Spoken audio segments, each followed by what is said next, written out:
Vamos a comenzar a analizar qué fue lo que pasó con este avión de la tragedia en Colombia. Por eso estamos hablando esta mañana en la televisión pública argentina al colega, al periodista Franco Rinaldi, es especialista en temas aeronáuticos. Franco, buen día, bienvenido. Buen día, gracias por invitarme. Bueno, recién hablábamos, ¿no? Antes de comenzar la nota y te preguntamos fuera de cámara. Hipótesis hay muchísimas, siempre sucede cuando hay una tragedia aérea. De todas las que están circulando, ¿cuál crees vos que la más certera?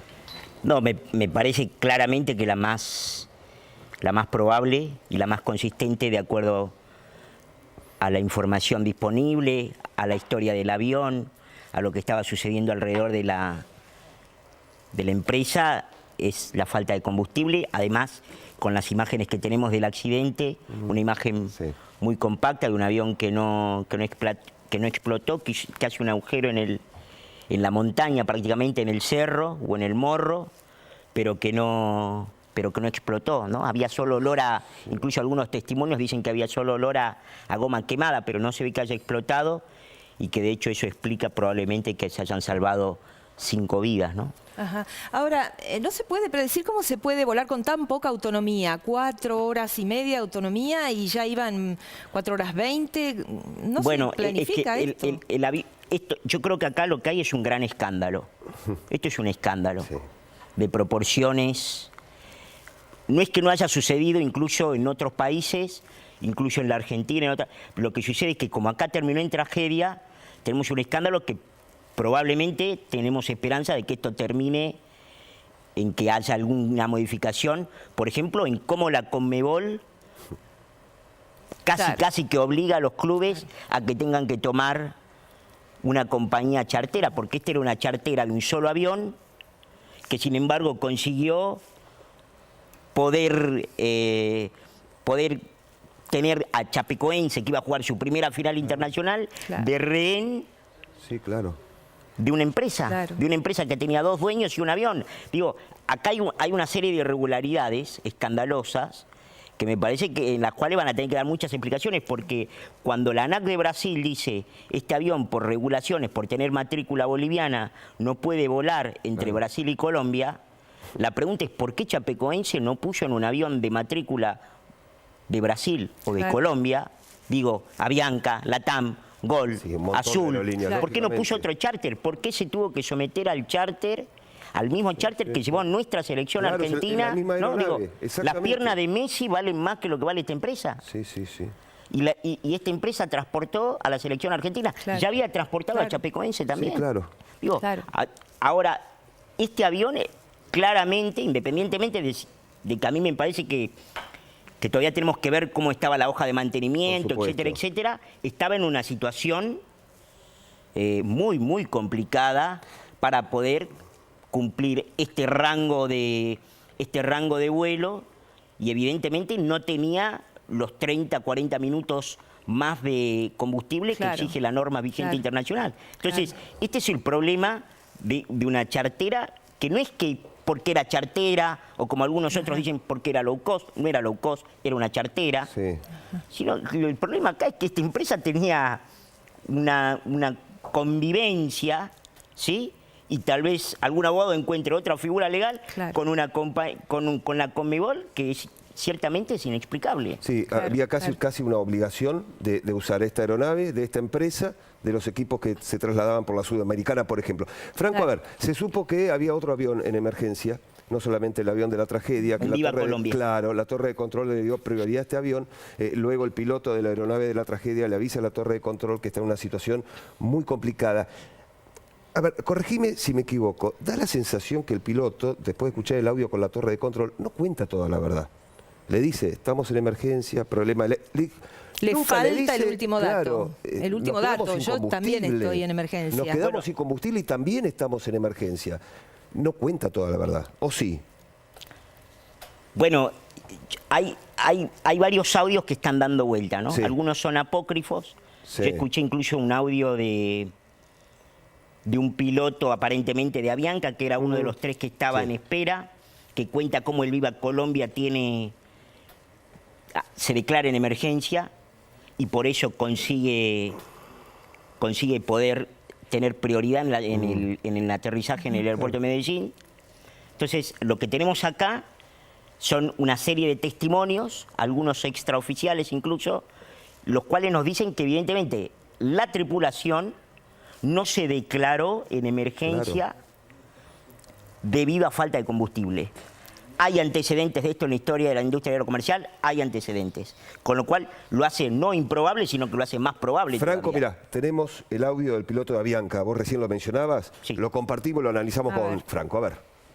Solicitamos prioridad para proceder a la pista, solicitamos prioridad para proceder al localizador, tenemos problemas de combustible.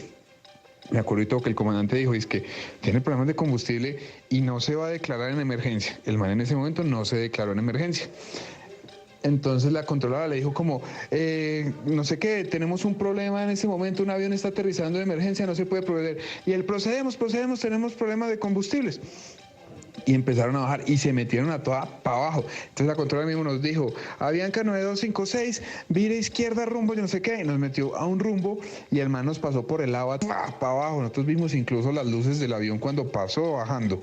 ¿Sí o qué? Entonces la controladora le empezó a, entonces el man, cuando empezó a bajar, el man se declaró en emergencia. Él declaró la emergencia de que tenía falla, de que tenía problema de combustible. Él sí se declaró en emergencia. Mayday, y se metió. Entonces la controladora le dijo, procede al localizador, no sé qué, pista 01. Y el man se fue para allá. Cuando la controladora le dijo, informe el problema que tiene, y el man dijo, no, ahora tenemos falla total eléctrica, vectores para proceder a la pista. Entonces la controladora le dijo, ahora no lo tengo en contacto radar, Y el man empezó, ayuda, vectores para proceder a la pista, a la pista. O sea, así la voz desesperada, y al fondo se escuchaba el comandante que decía, tren abajo, no sé qué, no sé cuántos. Y el man decía, ayúdenos, vectores para proceder a la pista. Y nosotros callados. Y entonces la controladora le dijo, usted al momento se encuentra en el radial 180 de la pista con 9000 pies, a 8 millas, eso es más o menos el VOR. Y yo me acuerdo que yo estaba recostado en la mesa, a mí haciendo fuerza, que iba, hágale, lleguen. Y yo empecé a apretar, y el man, ayúdenos, vectores para proceder a la pista, vectores. Y ahí se paró la cosa. Y la controladora, responda. Y se le quebró la voz a la controladora, parce, se puso de la vida súper mal. Nosotros nos pusimos a llorar en el avión, o sea, nos pusimos re mal. Bueno, Franco, te escuchamos. Ahí está. Sí, el lenguaje parece lo suficientemente técnico como para que esto parezca verosímil de un piloto, digamos. Habla del VOR, habla de los vectores, describe con cierto nivel de precisión la altitud. Me llama un poco la atención los 9000 pies porque el aeropuerto de Medellín está arriba de los 7000, lo cual muestra que el avión ya efectivamente estaba muy bajo y era prácticamente insalvable. Si esa altitud es correcta y la posición más o menos es correcta, de acuerdo a lo que narra el piloto, estamos realmente, estaban realmente prácticamente sentenciados. Me da la impresión de que esto simplemente, lo que sí tiene es consistencia con la escena que vemos, ¿no? Claro. Tiene consistencia con la escena que vemos, tiene consistencia con un avión que efectivamente estaba muy limitado en su rango de autonomía de vuelo, y me parece que se quedó sin combustible, y tenemos muchos antecedentes en la historia de la industria aerocomercial de aviones que por error de cálculo se cargó mal combustible, y entonces hay un famoso caso de un vuelo de Air Canada y que pudo aterrizar en una pista abandonada. Tenemos el famoso caso del Air Transat, que tenía una pérdida y que se quedó también sobre el océano sin combustible, porque tenía pérdida, repito, en uno de sus tanques. Y 2012. Tenemos el caso que te acabo de contar de la Avianca, precisamente de una Avianca que iba desde Bogotá a Nueva York, un Boeing 707, con una escala casualmente en Medellín, y que por no poder comunicarle a la torre de control debidamente, y con la vehemencia del caso y declararse en emergencia, ¿qué es lo que debe hacer en ese caso la tripulación? Bueno, el avión se estrelló en Nueva York, ¿no? Eso después tiene de estar que en poner espera. Una bisagra, como decías, Franco, al comienzo, una bisagra en materia del traslado justamente de estos equipos, de la Conmebol. Lo que sucede históricamente en la industria aerocomercial, y la industria aerocomercial es el medio de transporte de pasajeros más seguros del mundo, entre otras cosas, porque logra aprender, probablemente como ningún otro sector del transporte de pasajeros, de sus accidentes, de sus incidentes, de modo tal que la industria tiene que aprender algo de esto y seguramente lo hará. Ahora, me parece que acá después hay otro capítulo o hay otra hoja de este enorme cúmulo de responsabilidades que se ven acá, en donde efectivamente también hay responsabilidades institucionales que no tienen que ver precisamente con la industria aerocomercial, que es otra historia, ¿no? Bueno, también la información indica que la aeronave tenía solo un 25% del seguro. Que ya estaba, por supuesto, en lo ilegal, en lo que tiene que ver con seguro de vuelo. Que además, digo, es un dato más que se suma a tantas irregularidades, ¿no? Que además uno de los dueños manejar el avión y se mató en el avión es también una mala noticia para... Franco, a ver, por ejemplo, el piloto de la aeronave de la tragedia, ¿podía escuchar la conversación que mantenía el piloto de Avianca con la torre de control? ¿O eso es individual de piloto a torre de control y algún vuelo cerca del aeropuerto no puede escucharla? ¿O sí lo puedes escuchar? ¿Estaba escuchando? ¿Escuchás? Hay una anécdota que me contó un amigo piloto de United Airlines, cuando empezó a volar a México. Él empezó a volar a México y me contó que cuando volaba de México desde Estados Unidos, a veces tenían algunos problemas porque en la llegada a México la mayoría de la comunicación entre control y el resto de los aviones que estaban dando vuelta en el área de aproximación ya al aeropuerto de México, en la Ciudad de México, la hacían todo en español. Y que eso era un problema porque vos en México, sobre todo en México, por decirte un ejemplo, en Colombia también, acá también, tenés un montón de aviones que no son de habla hispana, por eso el lenguaje internacional de la industria comercial es el inglés. Claro. Y nada, sirve como para graficar el ejemplo. Efectivamente, y él me contaba además que esto le suponía un problema, en tanto y en cuanto el resto de la comunicación de lo que vos tenés alrededor tuyo está sucediendo en un idioma que vos no manejás. Y efectivamente, digo, esto, porque parte de lo que sucede alrededor de un aeropuerto cuando los aviones se están aproximando, también está y se conforma con lo que se escucha de los otros aviones que están interactuando en esa zona y que están aproximando, que están por aterrizar. Así que efectivamente sí, desde ya que la comunicación se escucha. ¿La caja negra dirá la verdad? ¿Más o menos en cuánto tiempo? Yo creo que puede haber, el informe concluyente y total de esto puede llevar varios meses, pero creo que la Junta de Aviación Colombiana va a trabajar, es muy profesional, de lo más profesional del mundo, así que yo creo que debería poder darnos algún informe preliminar en pocas semanas. Vos decís que las especulaciones que hay en estos momentos se aproximan bastante a lo que pudo haber sido. Sí, absolutamente. Igual, insisto en este punto, para saber de una manera concluyente tenemos que tener un informe.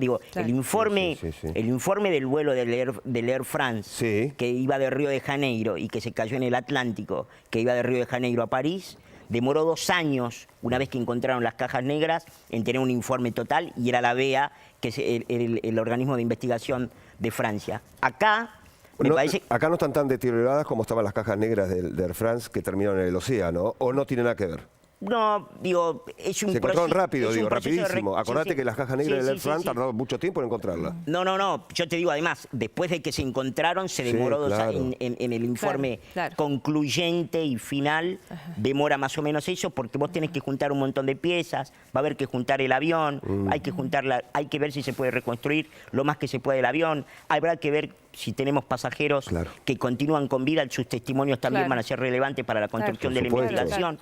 Creo que hay una azafata que afortunadamente quedó viva y que supongo que podrá hablar y podrá dar testimonio si así lo sigue. Me parece que en las próximas semanas, yo diría en un plazo de 3-4 semanas, vamos a tener algún informe preliminar bastante cercano. Franco Rinaldi, periodista, colega especialista en aeronáutica. Gracias, Franco, por venir esta mañana. Muchas gracias a ustedes, un placer. Gracias. Se paró la cosa. Y la controladora, responda, responda. Y se le quebró la voz a la controladora, parce, se puso y la veía súper mal. Nosotros nos pusimos a llorar en el avión, o sea, nos pusimos re mal. Bueno, Franco, te escuchamos. Ahí está. Sí, El lenguaje parece lo suficientemente técnico como para que esto parezca verosímil de un piloto, digamos. Habla del borde, habla de los vectores, describe con cierto nivel de precisión la altitud. Me llama un poco la atención los 9.000 pies porque el aeropuerto de Medellín está arriba de los 7.000, lo cual muestra que el avión ya efectivamente estaba muy bajo y era prácticamente insalvable. Si esa altitud es correcta y la posición más o menos es correcta, de acuerdo a lo que narra el piloto, estaban realmente prácticamente sentenciados.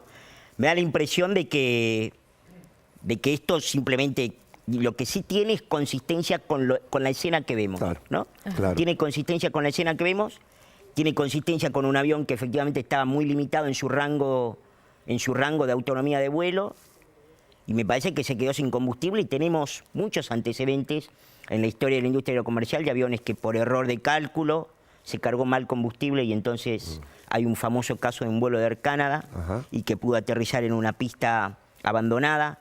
Tenemos el famoso caso del Air Transat que tenía una pérdida y que se quedó también sobre el océano sin combustible porque tenía pérdida, repito, en uno de sus tanques. Y 2012. Tenemos el caso que te acabo de contar de la Avianca, precisamente de una Avianca que iba desde Bogotá a Nueva York, un Boeing 707 con una escala casualmente en Medellín, y que por no poder comunicarle a la torre de control debidamente y con la vehemencia del caso y declararse en emergencia, ¿qué es lo que debe hacer en ese caso la tripulación? Bueno, el avión se estrelló en Nueva York, ¿no? Eso después tiene de estar que en poner espera. Una bisagra, como decías, Franco, al comienzo, una bisagra en materia del traslado justamente de estos equipos, de la Conmebol. Lo que sucede históricamente en la industria aerocomercial, y la industria aerocomercial es el medio de transporte de pasajeros más seguros del mundo, entre otras cosas, porque logra aprender, probablemente como ningún otro sector del transporte de pasajeros, de sus accidentes, de sus incidentes, de modo tal que la industria tiene que aprender algo de esto y seguramente lo hará. Ahora, me parece que acá después hay otro capítulo o hay otra hoja de este enorme cúmulo de responsabilidades que se ven acá, en donde efectivamente también hay responsabilidades institucionales que no tienen que ver precisamente con la industria aerocomercial, que es otra historia, ¿no? Bueno, también la información indica que la aeronave tenía solo un 25% del seguro. Que ya estaba, por supuesto, en lo ilegal, en lo que tiene que ver con seguro de vuelo. Que además, es un dato más que se suma a tantas irregularidades, ¿no? Que además uno de los dueños manejar el avión y se mató en el avión es también una mala noticia para...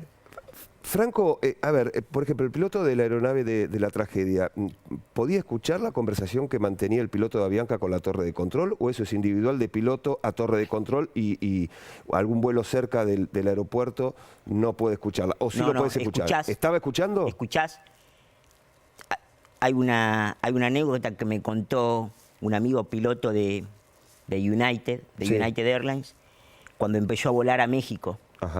Él empezó a volar a México y me contó que cuando volaba de México desde Estados Unidos, a veces tenían algunos problemas porque en la llegada a México la mayoría de la comunicación entre control y el resto de los aviones que estaban dando vuelta en el área de aproximación ya al aeropuerto de México, en la Ciudad de México, la hacían todo en español. Y que eso era un problema porque vos en México, sobre todo en México, por decirte un ejemplo, en Colombia también, acá también, tenés un montón de aviones que no son de habla hispana, por eso el lenguaje internacional de la industria comercial es el inglés. Claro. Y nada, sirve como para graficar el ejemplo. Efectivamente, y él me contaba además que esto le suponía un problema, en tanto y en cuanto el resto de la comunicación de lo que vos tenés alrededor tuyo está sucediendo en un idioma que vos no manejás.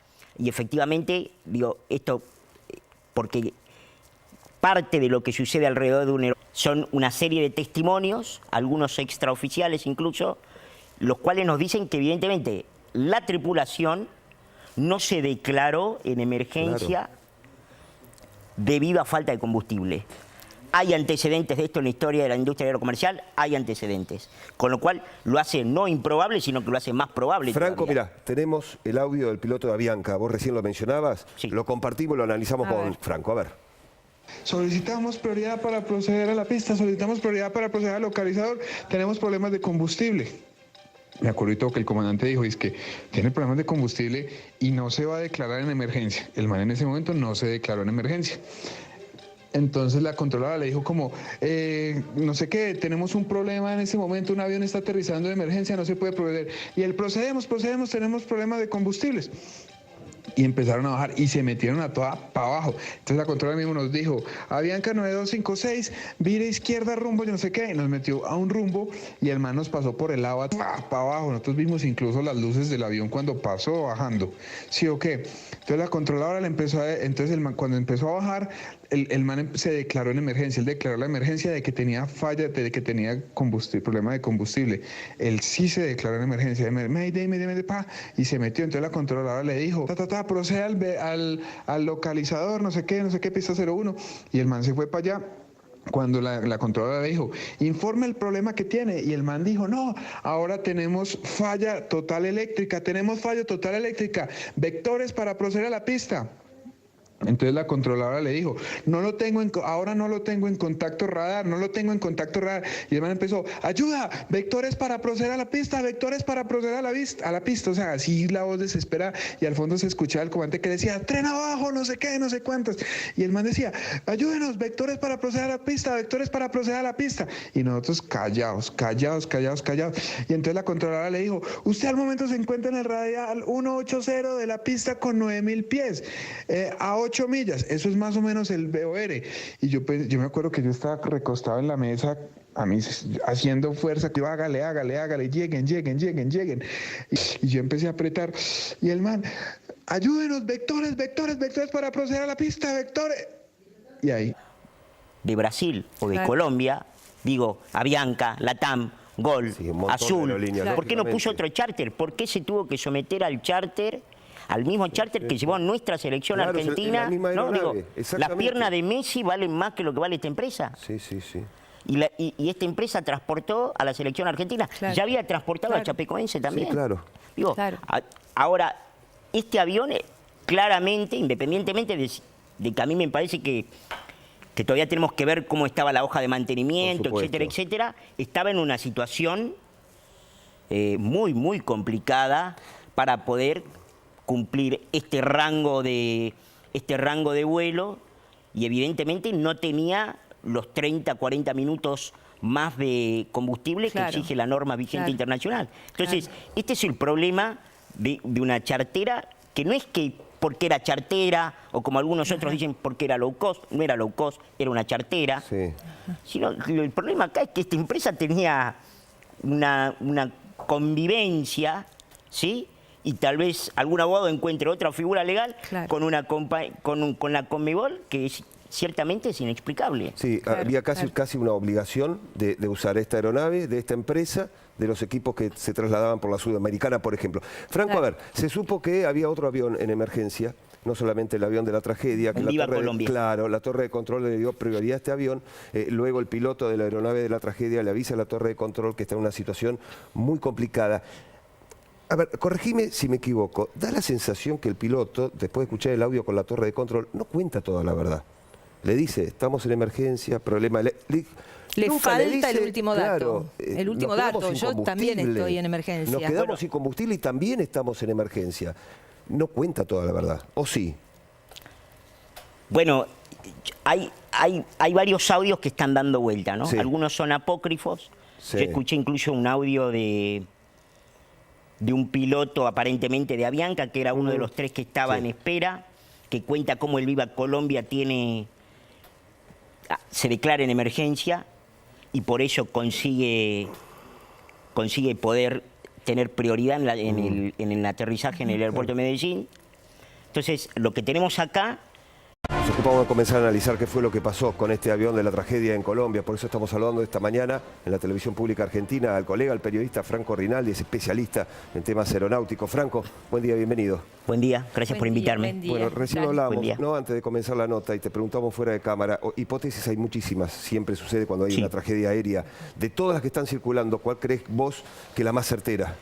No, me parece claramente que la más probable y la más consistente de acuerdo a la información disponible, a la historia del avión, a lo que estaba sucediendo alrededor de la empresa, es la falta de combustible. Además, con las imágenes que tenemos del accidente, una imagen muy compacta de un avión que no explotó, que hace un agujero en la montaña, prácticamente en el cerro o en el morro, pero que no explotó, ¿no? Había solo olor incluso algunos testimonios dicen que había solo olor a goma quemada, pero no se ve que haya explotado y que de hecho eso explica probablemente que se hayan salvado 5 vidas, ¿no? Ajá. Ahora, no se puede predecir cómo se puede volar con tan poca autonomía, 4 horas y media de autonomía y ya iban 4 horas 20, ¿no se planifica esto? Yo creo que acá lo que hay es un gran escándalo. Esto es un escándalo de proporciones. No es que no haya sucedido incluso en otros países, incluso en la Argentina, lo que sucede es que como acá terminó en tragedia, tenemos un escándalo que probablemente tenemos esperanza de que esto termine en que haya alguna modificación, por ejemplo, en cómo la Conmebol casi que obliga a los clubes a que tengan que tomar una compañía chartera, porque esta era una chartera de un solo avión, que sin embargo consiguió poder